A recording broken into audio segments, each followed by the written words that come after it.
नमस्कार दोस्तों, मैं मिसलेनियस मास्टर फिर से हाजिर हूँ अपने एक नए वीडियो के साथ। जिन दोस्तों ने मेरे चैनल को अभी तक सब्सक्राइब नहीं किया है और सब्सक्राइब कर ले ताकि मेरे लेटेस्ट वीडियो को सबसे पहले देख सकें। दोस्तों, आज के इस वीडियो में मैं जो बाकी लोग ने कमेंट किए हैं अलग अलग वीडियो पे उनके रिप्लाई कर दे रहा हूँ। पिछले पार्ट में मैंने कुछ लोगों के रिप्लाई किए थे, लेकिन उसके बाद भी बहुत सारे लोग थे जिनके कमेंट बच गए थे, तो उसमें कुछ कमेंट देख लेते हैं। जैसे कि योर फिटनेस है, ये पूछ रहे हैं कि सर मैं पोस्टमैन के मेरा जॉब जो है वो पोस्टमैन के पोस्ट पे हूँ और एपीएस ज्वाइन करना चाहता हूँ। आई साइड वीक है और मैं स्पेक्स या चश्मा यूज करता हूँ, क्या मैं एपीएस ज्वाइन कर सकता हूँ? तो अगर आप चश्मा के साथ भी आपका आई साइड 6/6 है तो आप एपीएस ज्वाइन कर सकते हैं, ऐसा कुछ नहीं है। चश्मे के साथ आपका आई साइड जो होना चाहिए वो 6/6 होना चाहिए, तो आप एपीएस के लिए एलिजिबल होते हैं। प्रोबेशन पीरियड में म्यूचुअल ट्रांसफ़र पॉसिबल है क्या? एक बार ये अपने डिवीज़न से बात कर लें, इंद्रजीत चौधरी जो हैं, क्योंकि प्रोबेशन पीरियड के लिए म्यूचुअल के लिए कुछ स्पेशल ऑर्डर में नहीं मेंशन है, तो बहुत सारे डिवीज़न जो है वो अलाउ भी कर देते हैं, कुछ लोग मना भी कर देते हैं। तो आप अपना जहाँ पे आपका डिवीज़न है वहाँ पे पूछ लें कि प्रोबेशन पीरियड में म्यूचुअल मिल सकता है क्या। अगला पूनम ठाकुर का कमेंट है, सर पीए की पोस्टिंग मिलिट्री ऑफ डिफेंस में नहीं होती क्या? पीए पोस्टल असिस्टेंट होते हैं तो इनके पोस्टिंग पोस्ट ऑफिस में ही होती है। जो लोग डिफेंस आर्मी के लिए जाना चाहते हैं तो एक अलग से है आर्मी पोस्टल सर्विस, जिसको एपीएस बोलते हैं। तो आप ज्वाइनिंग करने के बाद, पोस्ट ऑफिस ज्वाइन करने के बाद, प्रोबेशन पीरियड पूरा होने के बाद आप वहाँ पे जा सकते हैं आर्मी पोस्टल सर्विस में। लेकिन अगर लेडीज़ कैंडिडेट को एपीएस जाने के लिए परमिशन नहीं है, सिर्फ जो मेल कैंडिडेट है वो जा सकते हैं एपीएस अगर जो जाना चाहें। रवि कुमार है, दोबारा से लॉगिन कैसे होगा अगर सारी डिटेल्स फिल हो गई हो और पेज लीव हो गया हो फॉर्म का प्रिंट आउट के लिए? ये सीजीएचएस कार्ड के लिए पूछ रहे हैं।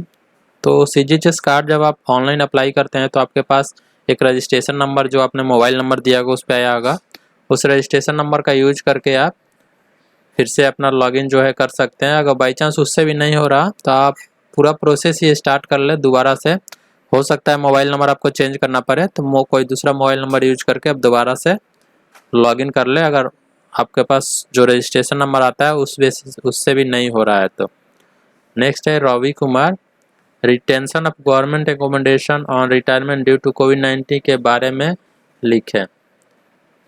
गवर्नमेंट एकोमोडेशन जो है वो रिटायरमेंट पे कोविड-19 का अच्छा ये पूछना चाह रहे हैं जो लोग क्वार्टर में रह रहे हैं उनके लिए। तो अलग अलग जो आपका ऑफिस होगा वो आपको जितना दिन का टाइम देगा उसके रिगार्डिंग कुछ ऑर्डर नहीं आया एकोमोडेशन के लिए कि एकोमोडेशन कितने दिन में आपको खाली करना है। नॉर्मल जो रूल है उसके अनुसार 3 या 6 महीने कुछ डिपार्टमेंट में मिलते हैं आपको टाइम रिटायरमेंट के बाद, अगर गवर्नमेंट एकोमोडेशन में आप रह रहे हैं तो। बाकी अभी कोविड-19 के कारण क्या चेंजेज है उसके रिगार्डिंग कुछ ऑर्डर नहीं आया है, वो आपको डिपार्टमेंट से ही पता चल जाएगा कि क्या ऑर्डर है उसके लिए। उसके बाद अमित दसमाना का है, वीआईपी सूट सिर्फ ऑफिसर रैंक बुक करा सकते हैं या कोई भी रैंक के पर्सन? कोई भी रैंक का पर्सन बुक करा सकता है। ये हॉलीडे होम के बारे में पूछ रहे हैं। अगर वहाँ पे वो वीआईपी सूट है जहाँ पे आप बुक कराना चाहते हैं तो कोई भी रैंक का अधिकारी उसको बुक करा सकता है, उसके लिए कोई ज़रूरी नहीं है कि ऑफिसर रैंक का ही आदमी बुक करा सकता है। प्लीज़ सर आप हिंदी में postal manual volume 7 and postal manual volume 6 part 3 का डिटेल्स वीडियो बनाएं। जैसे कि मैंने पहले ही बताया है कि हिंदी टाइपिंग में प्रॉब्लम है, जिसके कारण मैं हिंदी में नहीं बना पाता वीडियो क्वेश्चन आंसर जो मॉडल क्वेश्चन आंसर है। लेकिन मैं कोशिश करता हूँ कि ज़्यादातर क्वेश्चन को हिंदी में एक्सप्लेन कर पाऊँ। एक कन्नड़ में बोल रहे हैं तो कन्नड़ मुझे नहीं आता, इसलिए मैं हिंदी में बोलता हूँ। धर्मेंद्र कुमार सिंह है, डायरेक्टर सीजीएचएस ऑफिस से नहीं हो सकता। सीजीएचएस कार्ड अप्लाई के बारे में पूछ रहे हैं। डायरेक्ट सीजीएचएस ऑफिस से नहीं होगा, आपको अपने जो आपका ऑफिस है वहाँ से साइन करा के फिर सीजीएचएस ऑफिस जाता है। तो आपको पहले जहाँ पे आप काम कर रहे हैं उस ऑफिस से सिग्नेचर लेना होता है। उसके बाद दुर्गा प्रसाद है, ये पूछ रहे हैं सर हस्बैंड अगर रेलवे एम्प्लॉई हो और वाइफ एसबीआई पीओ हो तो किसका स्पाउस ट्रांसफ़र पॉसिबल है? Please reply. दोनों, अगर दोनों का ट्रांसफरेबल जॉब है अलग अलग तो मुश्किल होगा एक साथ पोस्टिंग मिलना हर बार। लेकिन अगर एक का नॉन ट्रांसफरेबल है कि अगर वो अपने से मांग नहीं रहे ट्रांसफ़र तो एक सिटी में ही रहना है, तो वैसे केस में कोई भी अप्लाई कर सकता है ट्रांसफ़र के लिए। जो रेलवे एम्प्लॉई है वो भी स्पाउस ग्राउंड पे ट्रांसफ़र मांग सकते हैं, और जो बैंक एम्प्लॉई है वो भी ट्रांसफ़र मांग सकता है अपने हस्बैंड के सिटी के लिए। ये अभिषेक सिंह है, ये पूछ रहे हैं भाई लीव कैसे ग्रांट होगी ये पोस्टल सेक्रेटरी से क्या।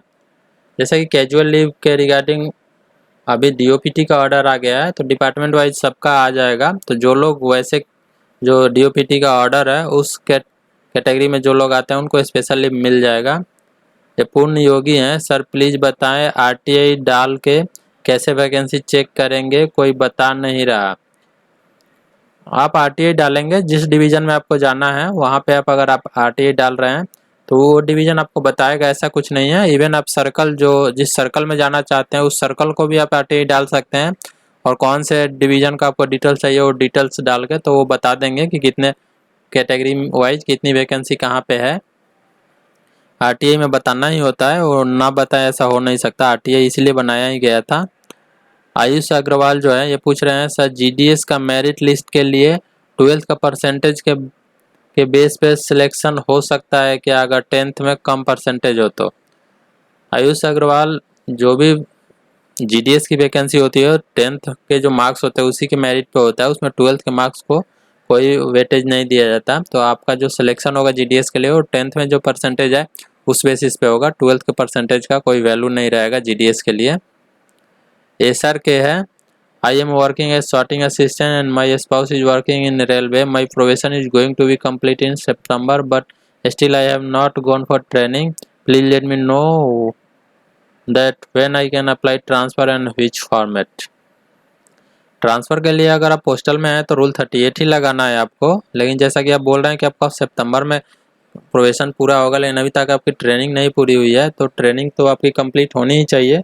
वैसे भी सितंबर में आप ट्रांसफ़र अप्लाई नहीं कर सकते। आप नेक्स्ट ईयर जो अप्रैल टू जून होगा उसी के बीच में ट्रांसफ़र रूल 38 के लिए अप्लाई कर सकते हैं। तब तक आप वेट करें, हो सकता है अगले अप्रैल तक आपकी ट्रेनिंग भी कंप्लीट हो जाएगी। ट्रेनिंग कंप्लीट होने के बाद आप इजीली अप्लाई कर सकते हैं। स्पाउस ग्राउंड पे भी आपको इजीली ट्रांसफ़र मिल जाएगा रूल 38 से।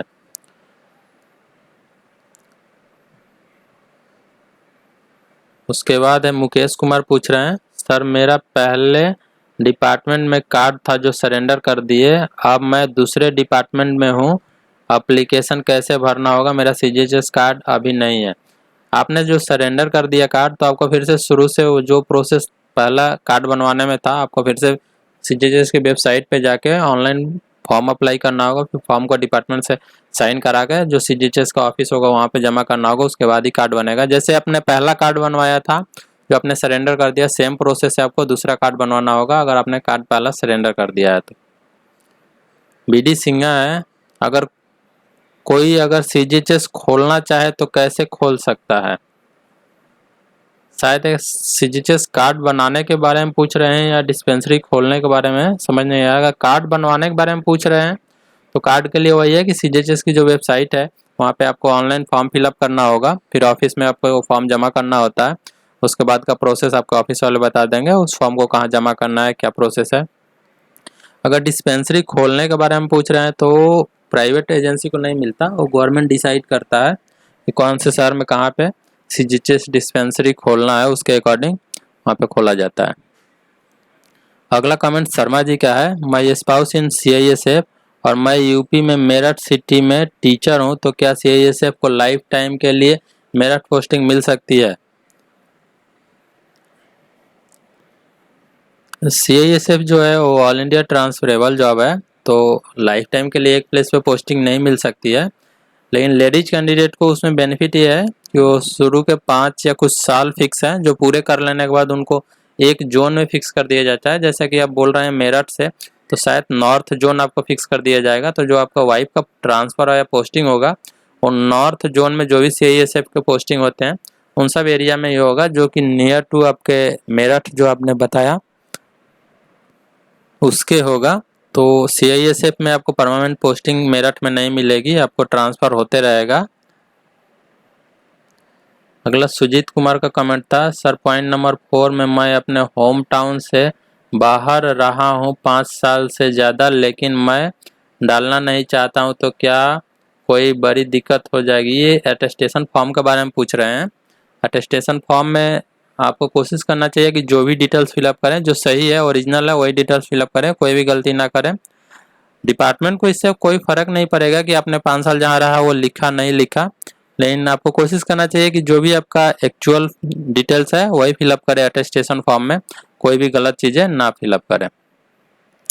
रंजन साहू पूछ रहे हैं postman to postal assistant previous question and solve video दीजिए लिंक।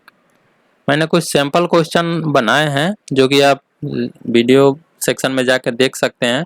पोस्टमैन टू जो भी डिपार्टमेंटल एग्जाम है उन सब के रिगार्डिंग मैंने कुछ वीडियो बनाए हैं। श्वेता है, ये रूल 38 जो जून 19 में भरवाया गया था उसकी ट्रांसफ़र लिस्ट अभी तक नहीं निकली यूपी सर्कल में, कैसे पता करूं? 2019 वाले ट्रांसफ़र कब तक होंगे? वांट टू नो अबाउट ऐसे ट्रांसफ़र।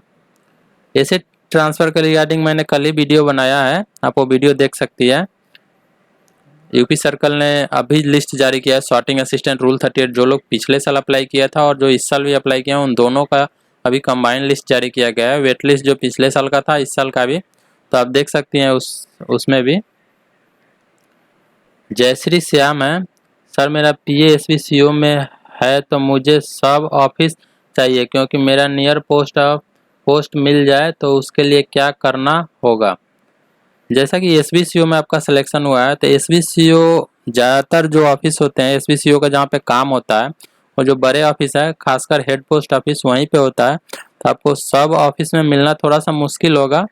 फिर भी आप अपना ट्राई कर सकते हैं, जो आपका होम टाउन का नियरेस्ट हेड पोस्ट ऑफिस हो जहाँ पे SBCO ब्रांच हो उसके अकॉर्डिंग आप प्लान कर सकते हैं ट्रांसफ़र अगर लेना चाहे, या रिक्वेस्ट बेसिस पे जो आपका हायर अथॉरिटी हो कि मेरा नियरेस्ट होम टाउन के नज़दीक ये ऑफिस है जहाँ पे SBCO ब्रांच है तो आप मुझे वहाँ पे ट्रांसफ़र दे दें। एसओ में SBCO ब्रांच बहुत कम एसओ होगा जहाँ पे SBCO ब्रांच है, ज़्यादातर HO जो होते हैं वहीं पे होते हैं।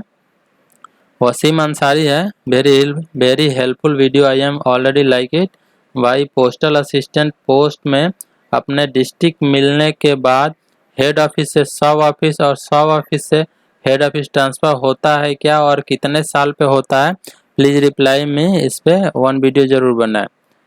ये एक्चुअल ट्रांसफ़र नहीं है जो आप बोल रहे हैं कि हेड ऑफिस से सब ऑफिस। रिक्वायरमेंट के अनुसार जैसा कि आपका जो भी सिलेक्शन होता है वो एक पर्टिकुलर डिवीज़न के लिए होता है और उस डिवीज़न के अंतर्गत जो भी ऑफिस जाते हो चाहे सब ऑफिस हो, हेड ऑफिस हो या ब्रांच ऑफिस हो, तो उन सब में आपको कहीं भी रोटेशन बेसिस पे पोस्टिंग दिया जा सकता है, खासकर जो पोस्टल असिस्टेंट में है।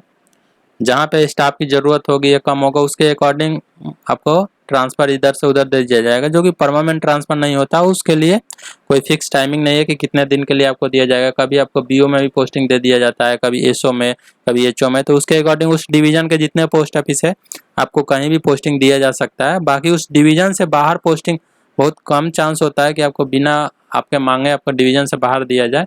जब आप ट्रांसफ़र के लिए अप्लाई करते हैं तभी आपको डिवीज़न से बाहर के पोस्ट ऑफिस में पोस्टिंग मिलती है। उसके बाद लक्ष्मी नारायण बिस्वाल है, सर HSA का पावर क्या है? क्या HSA ड्यूटी अरेंजमेंट को चेंज कर सकता है? हाँ, हेड सॉर्टिंग असिस्टेंट HSA जो होता है हेड सॉर्टिंग असिस्टेंट होता है, तो उसके पास पावर होता है वो ड्यूटी अरेंज करने के लिए।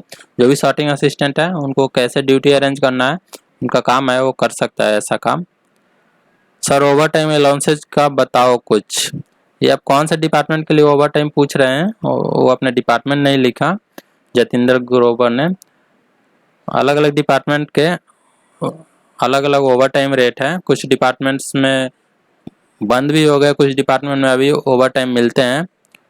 उसके बाद फिर से एक और कमेंट है जतिंदर ग्रोवर का है, सर ओवर टाइम अलाउंसेज कैसे कैलकुलेट करते हैं in case of sorting assistant? What about with the over time allowances?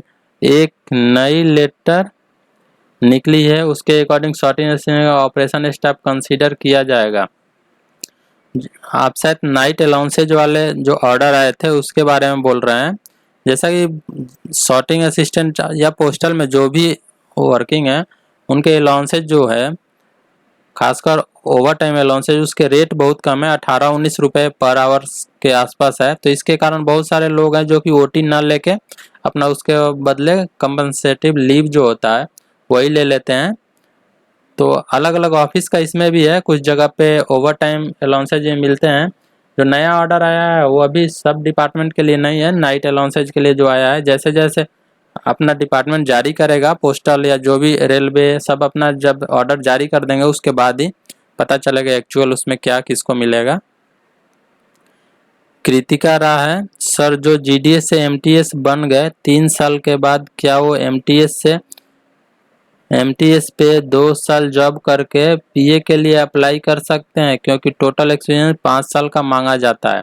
Apply कर सकते हैं अगर उनका टोटल सर्विस लेंथ 5 साल का है तो।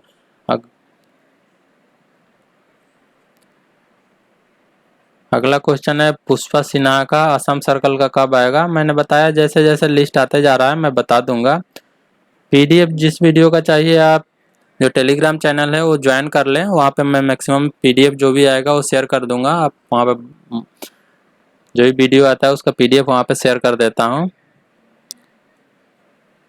असम सर्कल का लिस्ट ही फिर से पूछ रहे हैं पुष्पा सिन्हा।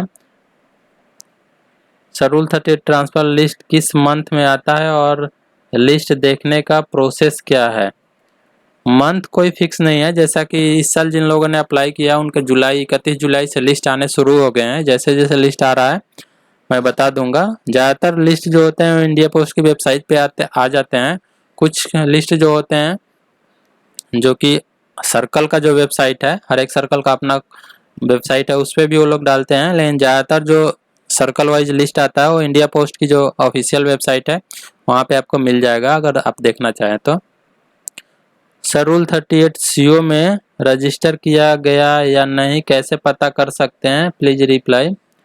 तो उसके लिए तो आप ऑफिशियली वहाँ पे कॉल करके या जाके पता कर सकते हैं कि आपका लेटर सर्कल ऑफिस पहुँचा है कि नहीं। आपका डिवीज़न ही बता देगा, अगर डिवीज़न ने टाइम से लेटर फॉरवर्ड कर दिया है सर्कल ऑफिस को तो वहाँ पे मिल जाएगा।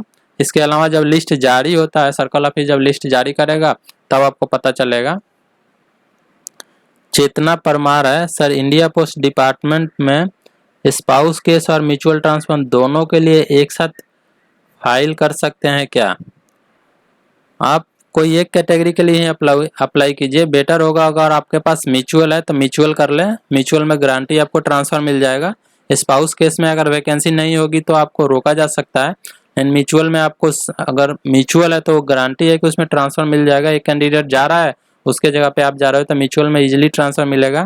तो अगर आपका स्पाउस और म्यूचुअल दोनों है तो आप बेटर होगा कि म्यूचुअल में ट्रांसफ़र अप्लाई करें, आपको आसानी से ट्रांसफ़र मिल जाएगा। फिर से वही चेतना परमार का है, mutual and couple cases can be apply together. मैंने अभी बता दिया आपको कि क्या करना होता है। म्यूचुअल ज़्यादा बेटर होगा अगर आपके पास दोनों का ऑप्शन है तो। अगला जो कमेंट है वो रविशंकर हेगड़े का है। ये पूछ रहे हैं if length of the service is same then which criteria will be follow for preparation of wait list. Waiting list के लिए अगर सेम ज्वाइनिंग टाइम है, मतलब लेंथ ऑफ सर्विस सेम है, एग्जैक्टली सेम डेट भी ज्वाइनिंग का same है, तो ऐसे केस में जो लोग पहले अप्लाई किया होगा उसको सीनियरिटी मिलेगी, उसकी वेटिंग लिस्ट पहले जारी होगी। तो आपका एप्लीकेशन आपने किस दिन दिया है उस बेसिस पे आपका वेटिंग लिस्ट तैयार किया जाएगा। सुखविंदर सिंह है, sir I am from state Punjab and how I can grant a special CL please guide me।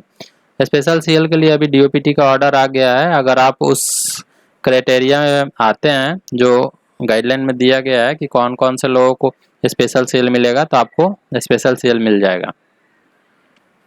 उसके बाद अर्जुन मीना है, ये पूछ रहे हैं सर मुझे इंट्रा सर्कल में ट्रांसफ़र चाहिए। मैंने तो सीपीएमजी करके CPMG Bhopal, PMG Indore, superintendent Ratlam, CPMG Jaipur Rajasthan circle, ये सही है क्या, प्लीज़ रिप्लाई अर्जेंट। मैं समझा नहीं आप क्या पूछ रहे हैं। शायद आपने जो लेटर अप्लाई किया उसके बारे में पूछ रहे हैं। तो लेटर आपको जितने भी कॉपी देना होता है वो जिस सर्कल में आप काम कर रहे हो उस सर्कल के सीपीएमजी को ही सारा लेटर देना होता है, टू द सीपीएमजी, और जो सर्कल आपका है उसको ही देना होता है। बाकी उस आपका लेटर कौन कौन से ऑफिस जाएगा वो सर्कल डिसाइड करके खुद ही भेज देगा दूसरे सर्कल को, या जो आपका दूसरा डिवीज़न है उस डिवीज़न को। तो आपको सारे लेटर जितने कॉपी आप जमा कर रहे हैं और टू द सीपीएमजी जाएगा, और जहाँ पे आप काम कर रहे हैं वहीं पे जमा उसी सर्कल का सीपीएमजी को जाएगा। उसके बाद है राजेश है, मैं रेलवे में काम करता हूँ, मेरा ज्वाइनिंग डेट 6/6/2013 है। मैं SCR जोन से ECR zone on request transfer 2019 में आया हूं। अब मैं दूसरी बार फिर से ईसीआर जोन में ही ऑन रिक्वेस्ट ट्रांसफ़र लगाना चाहता हूं, तो क्या मैं लगा सकता हूं? तो कितने दिन सर्विस चाहिए लगाने के लिए? रेलवे का तो एग्जैक्टली मुझे पता नहीं है। हर एक जो डिपार्टमेंट है उसमें कुछ कंडीशंस हैं कि आपने एक ट्रांसफ़र ले लिया तो अगला ट्रांसफ़र कितने साल तक आप नहीं ले सकते। तो आप अपना ऑफिस जो है वहाँ पे पता कर लें कि रेलवे के लिए क्या रूल है, कितने दिनों के लिए। लेकिन कुछ फिक्स ईयर ज़रूर होते हैं हर एक ट्रांसफ़र के बाद, या उससे पहले फिर से कहीं और ट्रांसफ़र नहीं ले सकते हैं। जैसे कि पोस्टल के लिए मुझे पता है कि मिनिमम 5 साल है, एक ट्रांसफ़र के बाद आप 5 साल तक फिर ट्रांसफ़र अप्लाई नहीं कर सकते। उसके बाद अमित कुमार हैं, सर रूल 38 फॉर्म रिगार्ड कुछ इन्फॉर्मेशन चाहिए sir, can you give me the some information. आपने क्वेश्चन ही नहीं पूछा, क्या इन्फॉर्मेशन आपको चाहिए वो आपने पूछा नहीं। Can you use it for LTC claim also, travelling allowance T है। हाँ, टीएस के लिए कर्मचारियों का अब एग्जैक्टली मुझे याद नहीं है कि आप किस बारे में पूछ रहे हैं। एलटीसी क्लेम के लिए मैंने ऑलरेडी एक वीडियो बना रखा है एलटीसी पे, आप वो वीडियो देख लें, आपको जो डाउट होगा क्लियर होगा। या फिर अपना पूरा डिटेल्स में लिखे कि आपको क्या पूछना चाह रहे हैं। पूजा भारती है, सर हम और हमारे हस्बैंड दोनों रेलवे एम्प्लॉय हैं बट ट्रांसफ़र नहीं हो रहा है, हम क्या करें? आपको जो रिक्वेस्ट है, एक कोई लोग अपना डालें जो भी अगर सेम स्टेशन आपको पोस्टिंग नहीं मिला है, दोनों अलग अलग स्टेशन पे है, तो रेलवे में थोड़ा सा ही ट्रांसफ़र का ज़्यादा प्रॉब्लम है। तो जिसका वैसा लग रहा है कि किसी एक का ट्रांसफ़र आसान है, तो जिसका ट्रांसफ़र आसान हो सकता है वो कोशिश करे अपने यहाँ से दूसरे के सिटी में आने के लिए, तो ज़्यादा बेटर होगा। या अपने हायर अथॉरिटी से रिक्वेस्ट बेसिस पे भी कोशिश करें। Am project film official, LDC in department of post admin में भी ट्रांसफ़र होता है क्या? हाँ होता है, वहाँ भी रूल 38 ही चलता है। मतलब पोस्ट ऑफिस के जितने ग्रुप सी तक पोस्ट हैं, इवन ग्रुप बी जो इंस्पेक्टर पोस्ट रहते हैं या एएसपी पोस्ट है, उन सबका ट्रांसफ़र यही रूल 38 में ही होता है। डिपार्टमेंट ऑफ पोस्ट में tenure post and station post क्या होता है? टेन्योर जो होता है वो एक फिक्स टाइम के लिए होता है, 2 साल 3 साल के लिए। और स्टेशन पोस्ट आपको कोई एक फिक्स जगह दिया गया, तो ये टेन्योर में मेनली होता है कि आपको एक टाइम बाउंड पोस्टिंग मिलता है कि इतने साल इतने मंथ के लिए आपको यहाँ पर पोस्टिंग दिया जाता है, उसको टेन्योर बोलते हैं। मोगी बाबरे हैं, क्या सर प्रेग्नेंट महिला को भी स्पेशल सीएल मिलेगी? रिप्लाई, जो पहला ऑर्डर आया था लॉकडाउन के टाइम पे उसमें दिया गया था कि जो प्रेग्नेंट लेडीज हैं उनको और जो फिजिकली चैलेंज है उनको इस स्पेशल मतलब जो रोस्टर ड्यूटी चल रहा था उसमें रोस्टर में उनके नाम ना दिया जाए। तो अगर वैसा केस है आपका तो आपको भी स्पेशल लीव लिया जाएगा। और आपको ड्यूटी में ऐसे भी रोस्टर में ही नहीं बुलाया जाएगा, क्योंकि जो ऑर्डर था उसके अकॉर्डिंग बोला गया था कि प्रेग्नेंट लेडीज और जो फिजिकली चैलेंज है उनको रोस्टर में भी ना बुलाया जाए, उनको रोस्टर ड्यूटी से भी रिलैक्सेशन देने के लिए बोला गया था। आदित्य कुमार हैं, ये पूछ रहे हैं if both are working as sub inspector in RPF in same zone but different division can they when be posted in same station. अगर सेम डिपार्टमेंट है, सेम पोस्ट है, तो उसमें ज़्यादा आसान होता है एक साथ में पोस्टिंग के लिए। आप ट्राई करें, आपको आसानी से मिल जाएगा, क्योंकि अब जैसे बता रहे हैं कि दोनों लोग आरपीएफ में है और सेम पोस्ट भी है, तो आप ट्राई करें, आपको आसानी से मिल जाएगा। मिथिलेश शर्मा है, 7th पे कमीशन में क्या बेनिफिट है, एक वीडियो बनाए। ठीक है, ट्राई करेंगे 7th पे कमीशन के बारे में। ऑलरेडी बहुत सारे इस पे अवेलेबल है, फिर भी मैं ट्राई करूंगा कि 7th पे में क्या मिला, 6th पे कमीशन के बाद जो 7th पे कमीशन में क्या एक्स्ट्रा होगा, कितना इंक्रीमेंट हो, सब के बारे में मैं डिटेल्स बनाने की कोशिश करूंगा। पीए से आईपीओ में कितने साल की सर्विस होनी चाहिए? पीए से आईपीओ जैसे कि पहले 5 साल के लिए था कि आप पीए से पे 5 साल के सर्विस किए हैं, लेकिन अभी जो लास्ट कुछ चेंजेज हुए हैं उसमें 8 साल किया गया है, लेकिन अभी भी 8 साल फाइनल नहीं हुआ है। अभी भी कुछ यूनियन जो है वो अपोज कर रहा है इस 8 साल के लिए, तो इसलिए अभी भी 5 साल ही चल रहा है। जब तक नया रिक्रूटमेंट आ नहीं रहा और उसमें कितने साल की सर्विस मांगा जा रहा, तब तक 5 या 8 फाइनल नहीं बोल सकते। जब नेक्स्ट रिक्रूटमेंट आएगा उसी में जाके क्लियर होगा कि 5 साल के लिए है या 8 साल सर्विस होना चाहिए।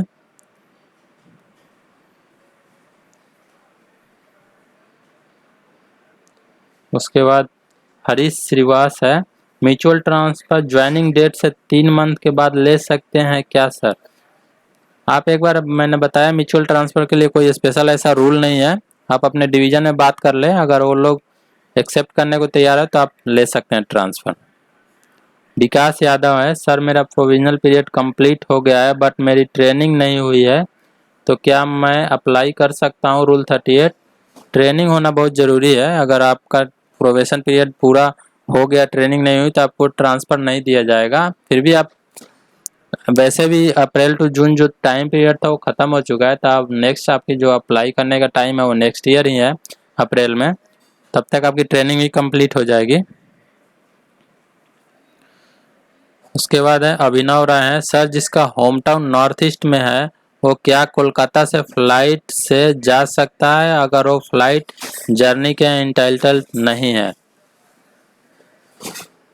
कोलकाता से नॉर्थ ईस्ट के लिए वो जा सकता है अगर जो जॉब प्लेस है नॉर्थ ईस्ट है, तो नॉर्थ ईस्ट, पोर्ट ब्लेयर और जम्मू कश्मीर, इसके लिए मैंने बताया था कि फ़्लाइट जर्नी के लिए एलिजिबल होते हैं, तो जा सकते हैं कोलकाता से नॉर्थ ईस्ट के लिए। शिवाली पुरोहित है, सर हस्बैंड बैंक पीओ है, हर 3 साल में ट्रांसफ़र होता है और वाइफ स्टेट गवर्नमेंट में है, तो क्या वाइफ को भी हर 3 साल में ट्रांसफ़र हो जाएगा? जैसा कि आप बोल रहे हैं कि आप स्टेट गवर्नमेंट जॉब में है, तो स्टेट गवर्नमेंट जॉब में आपको एक स्टेट में ही ट्रांसफ़र मिल पाएगा जो भी ट्रांसफ़र होगा, लेकिन जो बैंक पीओ का जॉब है उसमें स्टेट से बाहर भी ट्रांसफ़र मिल सकता है। तो वैसे केस में आपको दोनों लोगों का साथ में ट्रांसफ़र मिल पाना एक स्टेशन पर थोड़ा मुश्किल होगा। फिर भी अगर सेम स्टेट में बैंक में भी ट्रांसफ़र मिल रहा है तो आप आपका कौन सा डिपार्टमेंट है, वहाँ पे ट्रांसफ़र रूल क्या है वो मुझे पता नहीं। अगर वैसा है आपके डिपार्टमेंट में भी कि हर एक 3 साल पर ट्रांसफ़र मिल जाए, तो आप अपना ट्राई कर सकते हैं, लेकिन ज़्यादातर स्टेट गवर्नमेंट जो भी डिपार्टमेंट है वहाँ पे ये रूल नहीं है कि 3 साल बाद आपको ट्रांसफ़र मिले, तो आपको फिर वैसे केस में दिक्कत होगा साथ में ट्रांसफ़र लेना। ये प्रेम सिंधे है, पेमेंट ऑनलाइन कैसे करना है? इस शायद सीजीएचएस कार्ड जो अप्लाई कर रहे हैं तो पेंशनर के बारे में पूछ रहे हैं, क्योंकि पेंशनर को ही पेमेंट करना होता है। तो पेमेंट जो होगा वो ऑनलाइन नहीं होगा, आपको ऑफलाइन ही पेमेंट करना होता है, जो भी आपका ऑफिस है वहाँ पे ही पेमेंट करना होगा। फिर से वही क्वेश्चन है इनका कि पेमेंट कैसे करेंगे, जैसे कि मैंने बता दिया कि आपको पेमेंट ऑफलाइन ही करना होगा।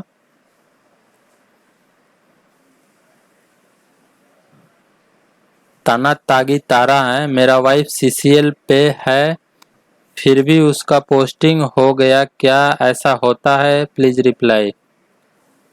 सीसीएल पे पोस्टिंग होना नहीं होना चाहिए। आप फिर भी एक बार अपने डिपार्टमेंट से, कौन सा डिपार्टमेंट है आपने वो मेंशन नहीं किया, जो सीसीएल पे हैं तो उनकी पोस्टिंग नहीं आनी चाहिए। अगर आ भी गई है तो आप उनको रिलैक्सेशन दिया जाएगा ज्वाइनिंग में, अगर वो सीसीएल ऑलरेडी उनका अप्रूव्ड है जितने दिन के लिए। फिर भी आप डिपार्टमेंट मेंशन नहीं किया है। सर अगर हस्बैंड वाइफ एक टाउन पे होंगे तो मैक्सिमम कितना किलोमीटर दूर पे ट्रांसफ़र पोस्टिंग होता है? Please reply. अब डिपार्टमेंट नहीं पता तो मैं ये बता नहीं सकता कि कितना किलोमीटर पे ट्रांसफ़र होता है। आपने डिपार्टमेंट मेंशन नहीं किया है कि आप कौन सा डिपार्टमेंट में हैं। वैसे ट्रांसफ़र के लिए कोई फिक्स रूल नहीं है कि कितना किलोमीटर दूर का ट्रांसफ़र होगा। अगला जो है सुशांता मोहांता का है, sir husband wife same station ground में, ऑफिसर मेरा ट्रांसफ़र फाइल को होल्ड करके रखे, सॉर्ट ऑफ मैन पावर क्या नोट लिखे मेरे फाइल में, तो क्या मेरा ट्रांसफ़र हो नहीं सकता? ट्रांसफ़र आपका होगा, लेकिन जब मैन पावर का शॉर्टेज है तो उसमें थोड़ा सा टाइम ज़्यादा लग जाएगा नॉर्मल टाइम से। जब आपका मैन पावर स्ट्रेंथ जब कंप्लीट हो जाएगा, जितना रिक्वायरमेंट है मिनिमम, उतना जब फिलअप हो जाएगा तब आपका ट्रांसफ़र होगा। जब तक स्टाफ शॉर्टेज रहेगा तो आपको ट्रांसफ़र के लिए दिक्कत होगा। ये हर एक ऑफिस में रूल है कि अगर मैन पावर शॉर्ट है तो आपको ट्रांसफ़र नहीं दिया जाएगा। Very good effort for us, thank you for very much. Anant Kumar to be continued. उसके बाद है मनोज वर्मा है, सर सीजीएचएस कार्ड रिन्यूअल कैसे होगा ऑनलाइन? अभी जैसे कोरोना के कारण एक ऑर्डर आया था सीजीएचएस के लिए कि जिनका एक्सपायर हो गया उनको भी 3 महीने के लिए एक्सटेंड कर दिया गया था, जिनका कार्ड एक्सपायर हो रहा है। तो आप उस बेसिस पर देख सकते हैं, या फिर आपका अगर रिन्यू कराना है, आप वर्किंग है, तो आपको ऑफिस से फिर से लेटर जो होगा फॉर्म फिलअप करके और लेटर अटेस्ट करवाना होगा और जाके अपना CGHS जो भी आपका सिटी है वहाँ पे CGHS जो ऑफिस है वहाँ पे जमा करना होगा। फिर आपको नया कार्ड, फ्रेश कार्ड इशू कर दिया जाएगा। अभी और भी कुछ कमेंट है, लेकिन ऑलरेडी बहुत सारे कमेंट का रिप्लाई कर चुका, तो अब बाकी कमेंट का अपने आने वाला नेक्स्ट वीडियो में मैं बता दूंगा। आज के इस वीडियो में बस इतना ही दोस्तों। जो लोग PDF वगैरह के बारे में पूछते रहते हैं उनको मैं बोलूँगा कि मेरा टेलीग्राम चैनल ज्वाइन कर लें। मैं नीचे वीडियो में लिंक दे दूँगा टेलीग्राम का। तो मिलते हैं फिर अपने अगले वीडियो में। धन्यवाद दोस्तों।